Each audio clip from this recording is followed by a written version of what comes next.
ની શરૂઆત કરીએ તો સુરતમાં રખડતા શ્વાનનો આતંક જોવા મળ્યો છે. તો સુરતમાં રખડતા શ્વાનનો આતંક જોવા મળ્યો છે. સુરતના પાંડેસરામાં શ્વાનનો આતંક યથાવત જોવા મળ્યો છે.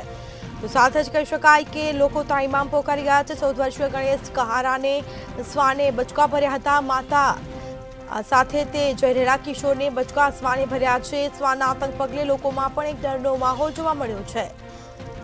તો સુરતના પાંડેસરા વિસ્તારની જે ઘટના છે, શ્વાનનો આતંક યથાવત જોવા મળ્યો છે. 14 વર્ષીય ગણેશ કહારને શ્વાને બચકા ભર્યા છે. તો શ્વાનનો આતંક રખડતા શ્વાનનો આતંક યથાવત જોવા મળ્યો છે. સુરતના પાંડેસરામાં 14 વર્ષીય ગણેશ કહારને શ્વાને બચકા ભર્યા હતા. તો માતા સાથે જઈ રહેલા કિશોરને બચકા ભર્યા હતા. શ્વાનના આતંક પગલે લોકોમાં ડરનો માહોલ જોવા મળ્યો છે.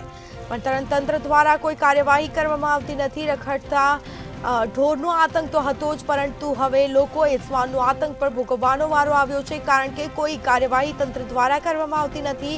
સુરતના પાંડેસરામાં શ્વાનનો આતંક યથાવત જોવા મળ્યો છે.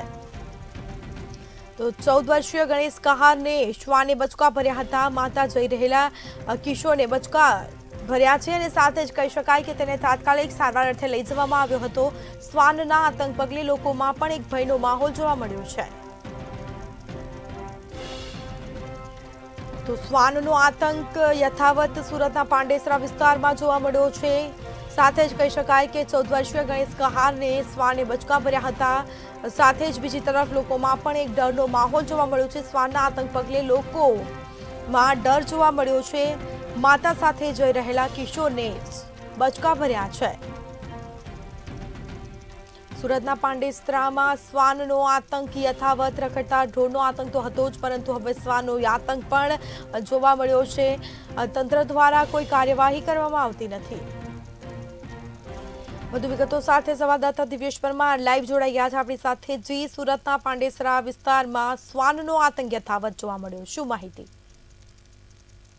ચોક્કસથી જે પ્રકારે સુરત શહેરમાં સતત ને સતત રખડતા જે શ્વાનો છે તેમનો આતંક યથાવત હોય તે પ્રકારની ઘટના ફરીથી સામે આવી છે. જે સુરતના પાંડેસરા વિસ્તારમાં એક 14 વર્ષીય બાળક જે છે તે પોતાની માતા સાથે સંબંધીના ઘરે જઈ રહ્યું હતું. તે દરમિયાન અચાનક જ પાછળથી આવી શ્વાને આ સગીરને બચકું ભરી લીધું હતું. આ 14 વર્ષીય સગીર 6થા ધોરણમાં અભ્યાસ કરે છે અને તેમને બચકું ભરી લેતા તાત્કાલિક જ સિવિલ હોસ્પિટલમાં ખસેડવામાં આવ્યો હતો.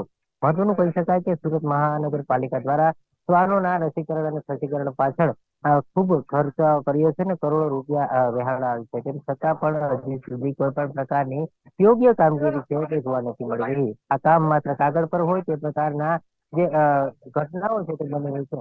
ખાસ કરીને સુરતમાં જે પાંડેસરા વિસ્તાર આવેલો છે ત્યાં અવારનવાર રખડતા શ્વાનોનો આતંક છે તે જોવા મળતો હોય છે. ત્યારે અનેક બાળકોને આ શ્વાન દ્વારા બચકા ભરાયા છે.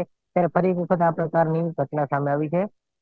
ગણેશ કહાર નામનો આ 14 વર્ષીય સગીર છે પોતાની માતા સાથે પોતાના સંબંધીના ઘરે પહોંચ્યો હતો. તે દરમિયાન પાછળથી શ્વાને પગના ભાગે બચકું ભરી લીધું હતું. મહત્વનું કહી શકાય કે શ્વાન માટે આસાન શિકાર આ બાળકો હોય છે ને તેના જ કારણે તેમને શિકાર અને ભોગ બનાવે છે ને તેથી જ આ બાળકો જે છે તે શ્વાનના શિકાર બનતા બચી શકતા નથી.